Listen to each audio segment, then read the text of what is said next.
maravilhoso Rei.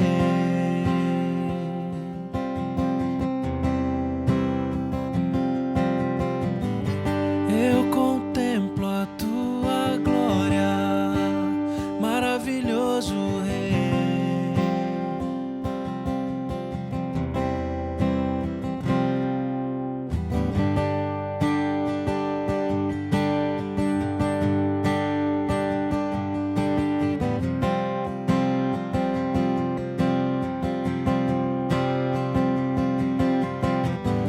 Que as vozes deste mundo não me distraiam, quero ouvir tua voz. Que os prazeres deste mundo não ocupem teu lugar. Teu amigo quero ser, não só mas sim obedecer.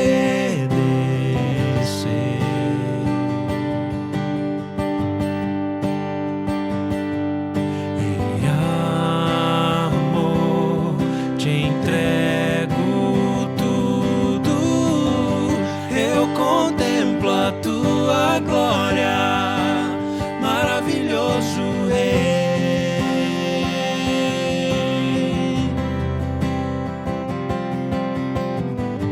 Eu contemplo a tua glória, maravilhoso Rei.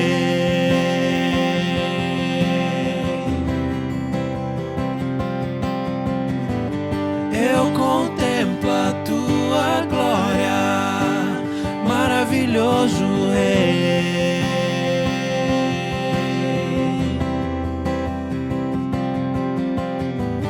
Eu contemplo a tua glória, maravilhoso Rei.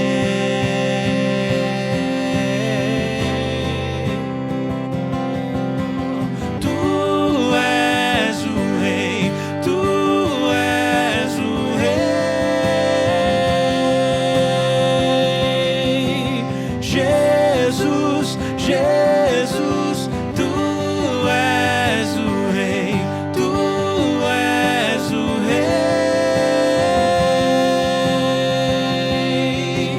Jesus, Jesus, tu és o Rei, tu és o Rei. Jesus, Jesus, tu és o Rei, tu és o Rei. Jesus.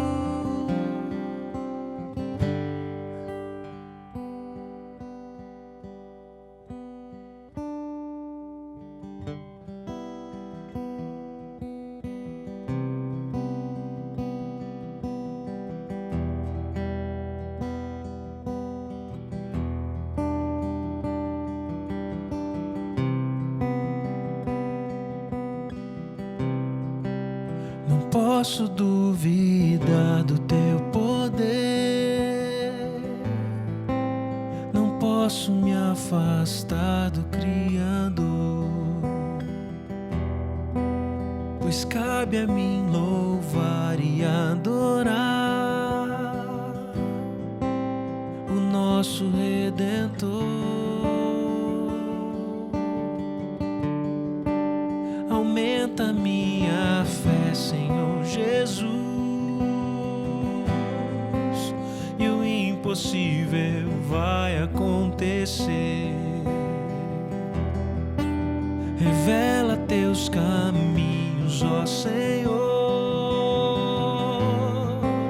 pois eu confio em ti.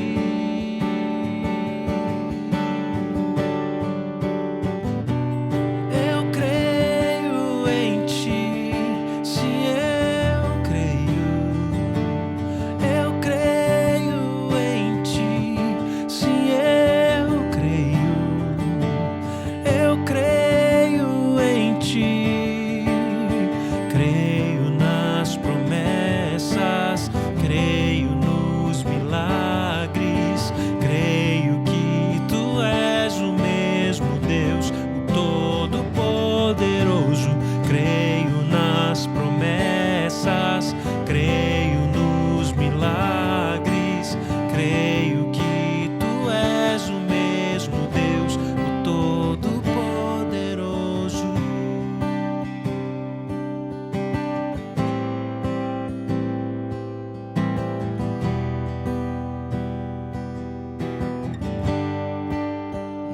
posso duvidar do teu poder, não posso me afastar do Criador, pois cabe a mim louvar e adorar o nosso Redentor. Aumenta a minha fé, Senhor Jesus, e o impossível vai acontecer. Revela teus caminhos, ó Senhor, pois eu confio em ti.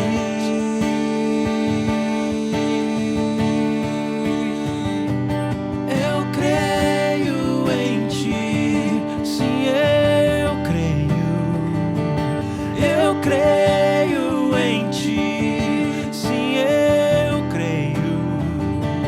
Eu creio em ti, creio nas promessas, creio nos milagres, creio que tu és o mesmo Deus, o Todo-Poderoso. Creio nas promessas, creio nos milagres, creio que tu és o mesmo Deus, o Todo-Poderoso.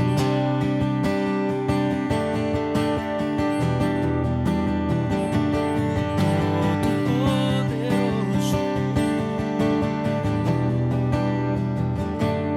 Eu creio em ti, sim, eu creio.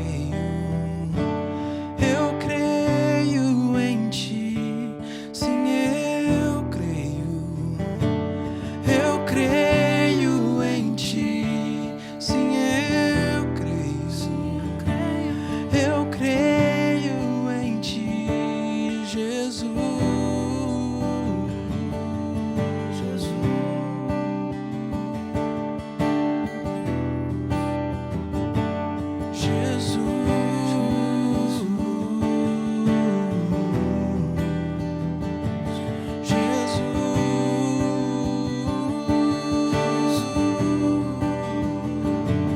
Jesus,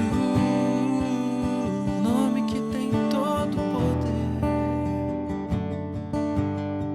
Senhor, nós louvamos o teu santo nome. Pai, assim como nós cantamos nessa música, nós pedimos para o Senhor aumentar a nossa fé, Pai. Que a gente possa ler mais a tua palavra, Jesus.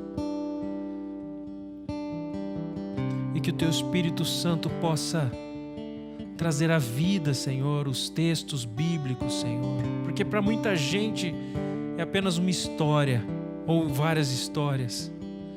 Mas nós sabemos que é a tua palavra viva. Nós sabemos que o nome de Jesus é o nome sobre todo nome. E é nesse nome que nós colocamos a nossa fé, sabendo que o Senhor pode fazer o impossível. Pai, tu sabes que nós temos recebido várias mensagens, Jesus, com pedidos de oração, Pai. Não só aqui do Brasil, mas também de outros países, Pai. Eu te peço que o Senhor possa tocar em cada coração que está nos assistindo, em nome de Jesus. Para que Jesus, para que o Senhor seja presente ali onde cada um estiver. Para que a tua vida possa reinar nesses corações que estão nos ouvindo. Em nome de Jesus Cristo, o teu nome tem poder, o Senhor pode fazer o impossível, Jesus. E eu te peço que o impossível aconteça em nome de Jesus Cristo, na vida de cada um que está nos ouvindo ou assistindo, para a tua honra e para a tua glória, em nome de Jesus, Pai. Amém.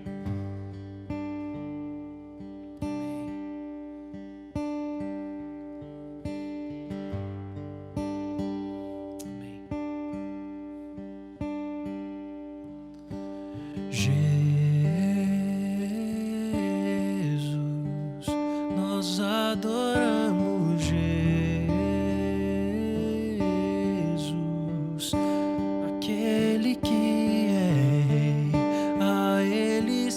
seja glória.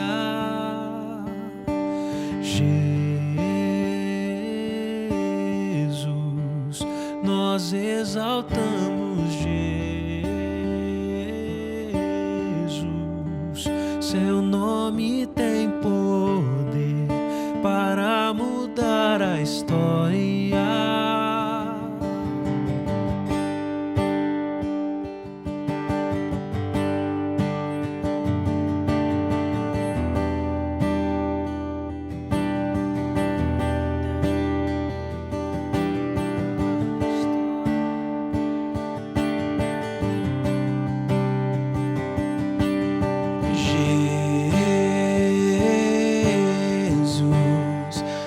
Adoramos Jesus, aquele que é Rei, a Ele seja a glória. Jesus,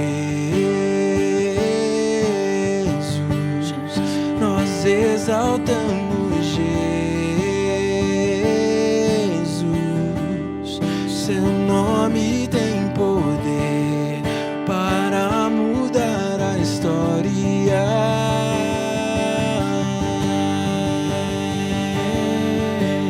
Jesus, nós adoramos Jesus, aquele que é Rei, a Ele seja a glória.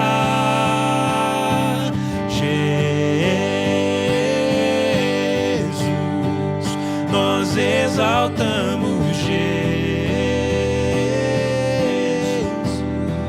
seu nome tem poder para mudar a história.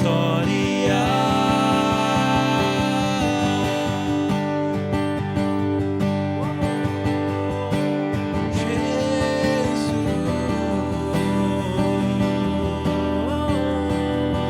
nós exaltamos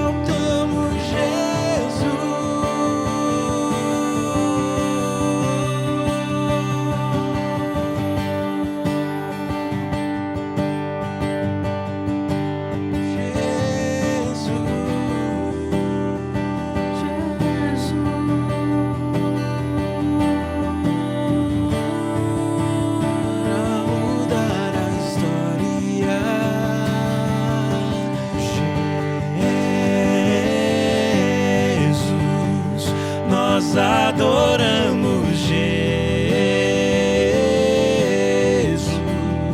aquele que é Rei, a Ele seja a glória.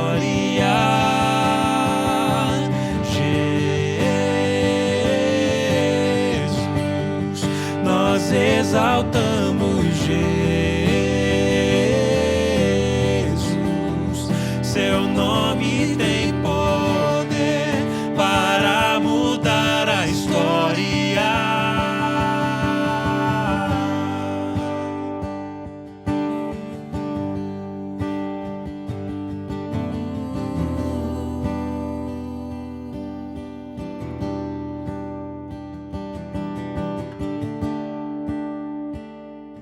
Aleluia, Jesus. Aleluia. Esse nome tem poder. Aleluia. Aleluia. Glória a Ti. Glória a Ti. Glória a Jesus.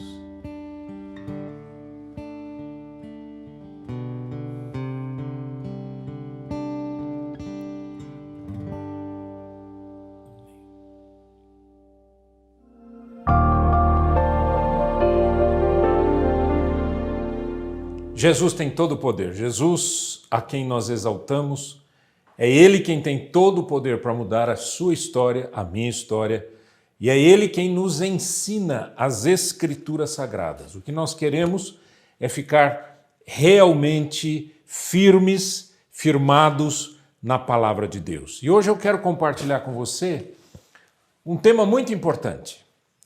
Aliás, eu digo que é um dos mais importantes na vida cristã, que é sobre o perdão, o poder do perdão. Deus nos perdoou em Cristo Jesus. E o que Ele espera é que nós perdoemos as pessoas. Agora, como que isso acontece é que é a grande questão. Então eu quero conversar um pouquinho com você sobre um texto da Palavra de Deus que está no livro de Mateus, no Evangelho de Mateus, capítulo 18, a partir do verso 21. Vamos lendo e vamos entendendo isso devagarinho. Então Pedro, aproximando-se, lhe perguntou: Senhor, até quantas vezes meu irmão pecará contra mim que eu lhe perdoe? Até 7 vezes? Respondeu-lhe Jesus: não te digo que até 7 vezes, mas até 70 vezes 7. Vamos parar aqui um minutinho? Essa é uma pergunta interessantíssima, porque quando Pedro faz essa pergunta para Jesus, e ele diz até quantas vezes eu devo perdoar, ele está considerando algo que a gente precisa aprender. O que é? Que sempre teremos situações difíceis e sempre deveremos perdoar pessoas. Em outras palavras, nós sempre seremos ofendidos e sempre ofenderemos.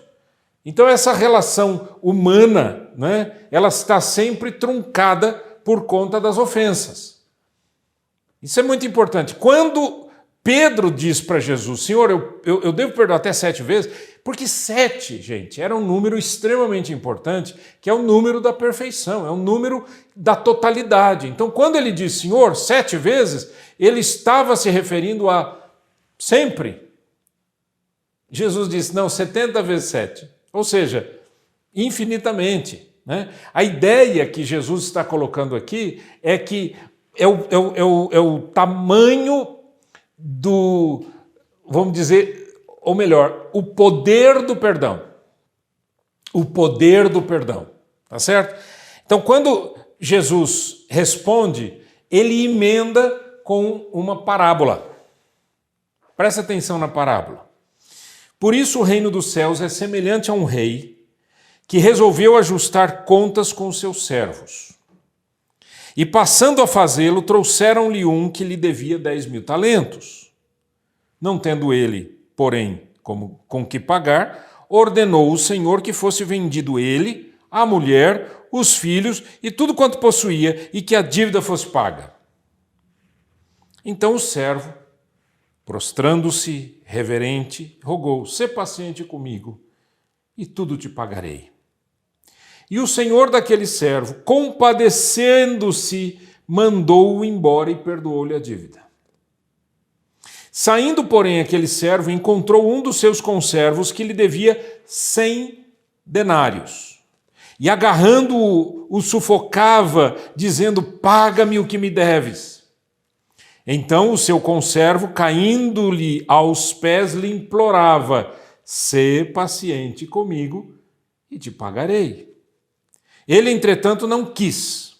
Antes, indo-se, o lançou na prisão até que saldasse a dívida. Vendo seus companheiros o que se havia passado, entristeceram-se muito e foram relatar ao seu senhor tudo o que acontecera. Então o seu senhor, chamando-o, lhe disse: servo malvado, perdoei-te aquela dívida toda porque me suplicaste. Não devias tu igualmente compadecer-te do teu conservo, como também eu me compadeci de ti? E indignando-se, o seu senhor o entregou aos verdugos até que lhe pagasse toda a dívida. Assim também meu Pai Celestial vos fará, se do íntimo não perdoardes cada um a seu irmão. Esse texto deixa para a gente assim como é que eu diria, um desafio enorme para a gente compreender alguns princípios fundamentais aqui. Lembre-se sempre que parábola é algo que traz um ensino encoberto, ou seja, você precisa abrir a parábola, você precisa destrinchar a parábola para você compreender. Parábola não é fábula. Fábula é diferente. Fábula é o pato conversou com a raposa, certo? Isso daí é outra coisa, é uma fábula. Parábola não. São contos ou são explicações, são ensinamentos baseados na realidade. Então, como eles são baseados na realidade, a identificação é imediata. Quem não se identifica com um texto como esse? Todo mundo. Não é? Por quê? Porque nós somos seres humanos, porque nós também erramos, porque também somos perdoados, porque devemos perdoar e assim por diante. Então, aparentemente, tudo que a gente tem aqui se resume nisso. Você foi perdoado, você deve perdoar. E realmente é isso que está escrito nessa parábola. Mas eu creio que existem coisas aqui que a gente precisa conversar um pouquinho. A primeira, e eu quero repetir, é que sempre teremos que perdoar alguém. Sempre teremos que perdoar alguém, porque também fomos perdoados, né? Então, a relação humana e as ofensas e as dificuldades de relacionamento sempre vão acontecer. Nós nunca podemos dizer que a nossa vida vai ser sempre um mar de rosas, que a gente nunca vai ter dificuldade com ninguém. Nossa, eu sou muito legal, ninguém vai ficar chateado comigo. Sempre vai ter algum enrosco, alguma dificuldade, alguma pedrinha nesse relacionamento. Então isso é importante. Por quê? Porque eu preciso ficar atento a isso. Né? Eu posso falar uma coisa para você e você entender uma outra coisa e você já fica chateado comigo e assim por diante. Então a gente precisa entender que essa situação ela acontece. Em segundo lugar, que perdão não depende do tamanho da dívida ou da ofensa. Okay? O texto bíblico diz aqui no versículo 24 que aquele servo devia 10.000 talentos. Esse 10.000 talentos era uma forma também de dizer que a dívida dele era tão imensa que era impagável. Era imensa, era impagável. Agora, quando aquele servo sai dali, perdoado, e encontra um conservo, o texto bíblico diz que ele devia 100 denários. Eu fiz uma conta aqui, baseado aí nos estudos, que 100 denários, em relação a 10.000 talentos, se a gente fosse falar em 10.000 talentos, 10.000 talentos em relação a esses 100 denários seriam 88 milhões de denários. Então imagina que um foi perdoado 88 milhões, a sua dívida era de 88 milhões. Era impagável. E ele foi brigar com um cara que devia 100. O que acontece aqui é que esse rei, quando perdoa essa dívida impagável, ele não considera o tamanho da dívida, mas ele considera a compaixão. Então diz o texto que ele se compadeceu e mandou-o embora e perdoou-lhe a dívida. Você não deve mais nada. Você não tem como pagar, eu te perdoo. Agora eu te perdoo por uma compaixão. O que é compaixão? Compaixão é quando há uma empatia tão intensa que você sente a dor do outro e você diz, poxa, eu posso fazer isso e é melhor eu fazer isso porque é impagável. Já que é impagável, não adianta nem eu prender esse cara. Quando ele disse, sê paciente comigo e te pagarei, o rei sabia, o senhor sabia que era impagável. Não tinha como. Mas não porque era impagável que ele perdoou. Ele perdoou porque ele exerceu a compaixão. E isso é importante. Perdão é um ato de compaixão. E a minha ênfase nisso é porque tem pessoas, por exemplo, que foram abusadas na infância e não perdoam seus abusadores. Há mulheres que tiveram um casamento horrível e não perdoam seus maridos, e vice-versa. Há filhos que não perdoam seus pais e pais que não perdoam seus filhos. Há irmãos que não se perdoam, né? Há exemplo de Caim e Abel, né? Irmãos que não se perdoam. Há sócios de empresas que não se perdoam e acabaram destruindo a si mesmos e assim por diante. Então, a questão do perdão, ela não pode estar baseada no quanto o outro deve, qual o tamanho da ofensa, e sim num ato de amor, um ato de compaixão. Eu me lembro uma vez que uma pessoa chegou para mim e disse isso. Eu não converso com meu pai há muitos anos. Eu não me lembro. Era algo como 10, 12 anos. Eu não converso com meu pai faz 10 anos. Eu disse, mas o que aconteceu? E a pessoa me disse assim, no fundo, pastor, eu não me lembro o que aconteceu. Mas aconteceu alguma coisa e a gente simplesmente cortou o relacionamento e eu não falo mais com ele. Olha que triste isso, né? Se houvesse um ato de compaixão, ou se tivesse havido um ato de compaixão, esse ato de compaixão resolveria o problema e o relacionamento voltaria. Ah, não, eu perdoo, mas não quero mais conversar. Gente, esse negócio de eu perdoo, não quero conversar, eu perdoo, não quero mais relacionamento, não é bem assim, porque perdão abre possibilidades. E é aqui que muita gente erra. Tem muita gente que diz assim, tá bom, você não me deve mais nada, tá, vai embora. Mas olha, não passe nem na frente da minha casa, né? Então não houve perdão. O que houve foi alguma situação aí para se resolver. Ah, então quer dizer que quando eu perdoo, agora eu tenho que dar abraços e beijinhos? Essa atitude que nós temos, brasileiros, de fazer exageros, né? Nós exageramos as coisas, não é bem assim. O que a gente precisa entender é que perdoar é um ato de compaixão. Ok? Combinado? Isso é muito, muito, muito importante. Um outro aspecto que essa parábola nos ensina é que toda vez que você está diante de alguém que é um ofensor, você tem que se lembrar que você também já foi perdoado. Eu me lembro de Efésios, capítulo 4, se não me engano, verso 25, vamos dar uma olhada aqui, enquanto eu vou falando, eu vou procurando, que diz que a gente deve perdoar, assim como Deus em Cristo nos perdoou também. Aqui, Efésios 4, 32. Antes sede uns para com os outros benignos, compassivos, perdoando-vos uns aos outros, como também Deus em Cristo vos perdoou. O parâmetro do meu perdão para com os seres humanos, para com as pessoas ao meu redor, é o perdão de Deus. Esse é o modelo no qual eu estou firmado para poder perdoar. Hoje mesmo eu estava conversando com a minha esposa e me lembrando de algumas situações que não foram muito agradáveis, né? Todos nós temos situações que não foram muito agradáveis. Aí eu estava falando com ela, batendo um papo, e eu disse, olha que interessante que aconteceu assim, assim, assim. E quando eu me lembro disso, eu me lembro que cada uma destas situações que foram incômodas, que foram ofensivas, de que de alguma maneira eu fui mal interpretado ou alguém me julgou ou coisa parecida, eu me lembro de ter tomado a decisão de perdoar porque eu fui perdoado por Cristo. Então hoje eu não tenho nenhum peso no coração em relação aos meus ofensores.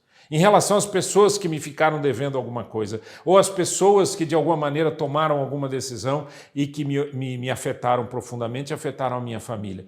Porque eu decidi perdoar.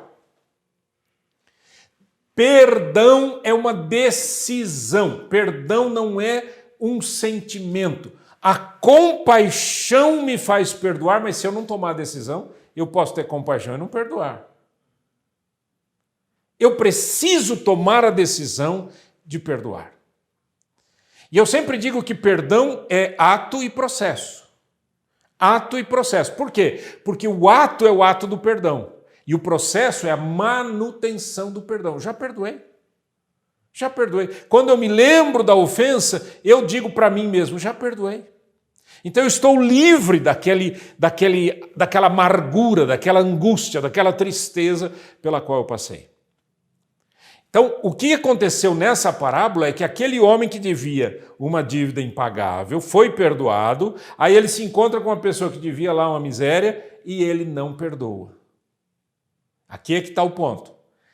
Aquele que foi perdoado tem o dever de perdoar.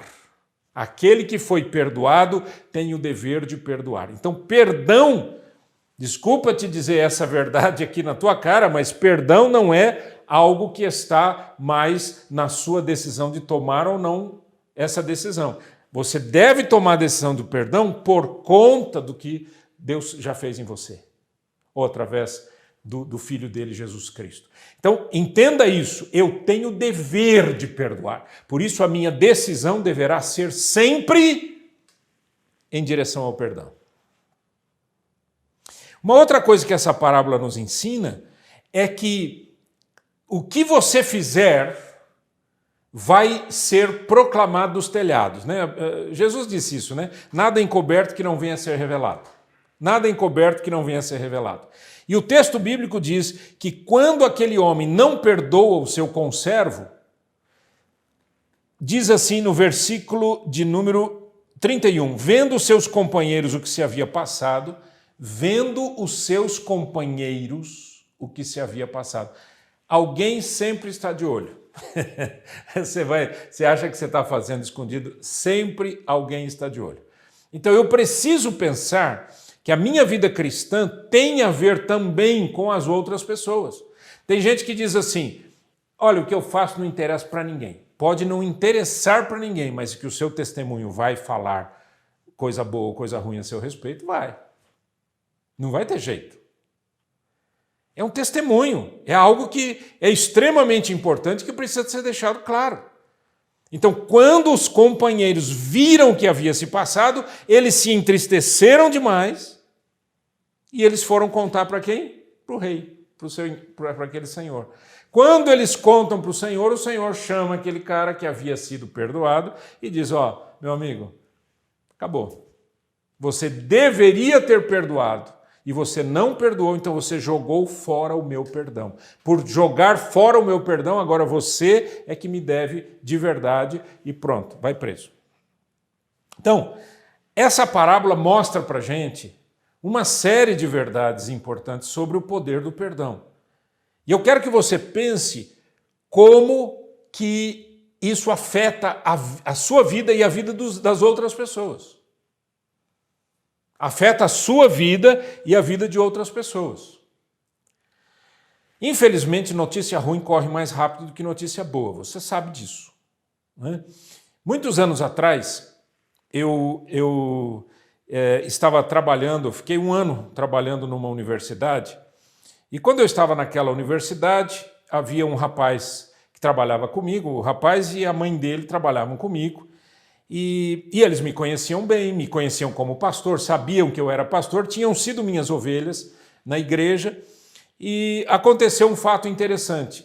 Aquela senhora estava conversando com uma pessoa dentro da universidade, e aquela pessoa dentro da universidade falou, você está trabalhando com o Nasser, o pastor Nasser? Eu disse, sim, estou trabalhando.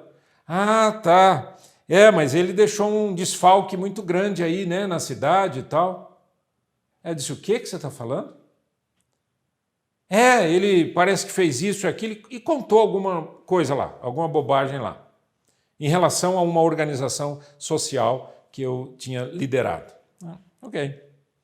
Ela veio conversar comigo e disse, pastor, eu estou absolutamente revoltada. Eu disse, o que aconteceu? E ela me contou. E ela disse, eu te conheço, eu sei quem você é e eu sei que aquilo que ele está falando é mentira. Eu disse, você me faria uma gentileza? Pois não. Poderia, por favor, perguntar para ele quem contou para ele, porque ele não é da igreja, ele não me conhece, eu nunca conversei com esse ser humano e eu sabia quem era a pessoa, e eu gostaria, por favor, que você perguntasse para esse rapaz aí quem contou para ele. Ela voltou e disse, olha, foi fulano de tal, que eu conhecia, que era membro da igreja que eu era pastor, que eu tinha sido pastor, eu não era mais pastor daquela igreja. Eu peguei o telefone, ali na frente deles, peguei o telefone e liguei para esse rapaz, que havia contado. Senhor fulano, como é que vai? Pastor, que alegria receber o seu telefonema, mas olha, quanto tempo a gente não conversa, porque eu havia mudado de cidade, etc. Eu disse, então, rapaz, eu também estou muito feliz. Você está bem de saúde, a sua família está bem, está tudo certo, está tudo bem. Então, meu amigo, deixa eu te dizer por que eu estou ligando para você. Eu estou ligando para você porque tem uma pessoa aqui, assim, que se chama, esse é o nome desse rapaz. Você conhece? Conheço, amigão meu. Falei, que bacana. Só que esse seu amigão disse que você contou para ele que eu dei um desfalque naquela organização que você conhece. Emudeceu. Entrou em pânico. Pastor, pelo amor de Deus, que é isso? Que absurdo, vou ligar para ele imediatamente. Eu falei, olha, por favor, desfaça essa conversa, esse mal-entendido, porque você sabe muito bem que eu não fiz absolutamente nada. Tá bom? Muito obrigado. Desliguei. Como você que está me ouvindo agora acha que eu fiquei? Feliz? Não, claro que não. E o que eu fiz? A primeira coisa que eu fiz foi dizer, Senhor, eu perdoo esse homem, em nome de Jesus.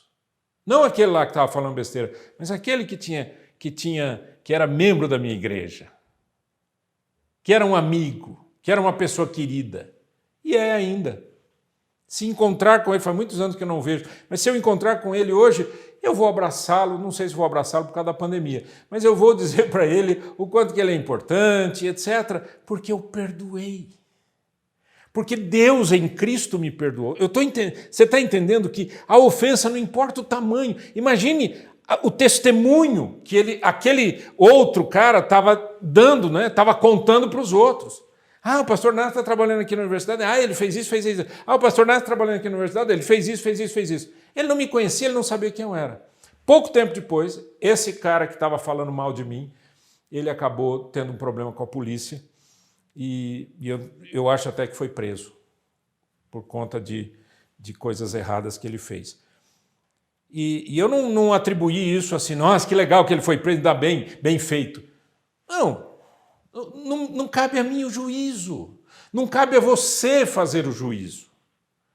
Cabe a mim falar a verdade e viver a verdade. Resolver aquelas questões que eu posso resolver e aquelas que eu não posso, eu devo perdoar aqui dentro, no meu coração. E eu vou dizer por quê.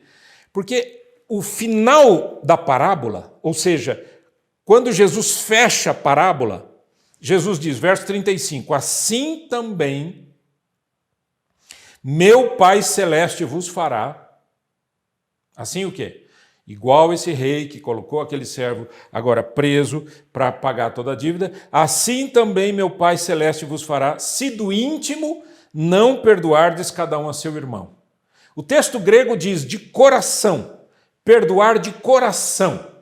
Essa tradução do íntimo é a tentativa de colocar o coração aqui. Mas o que eu quero dizer é que nem sempre eu tenho condições de resolver aquele problema. A pessoa pode ter morrido. E daí? A pessoa te ofendeu e ela morreu.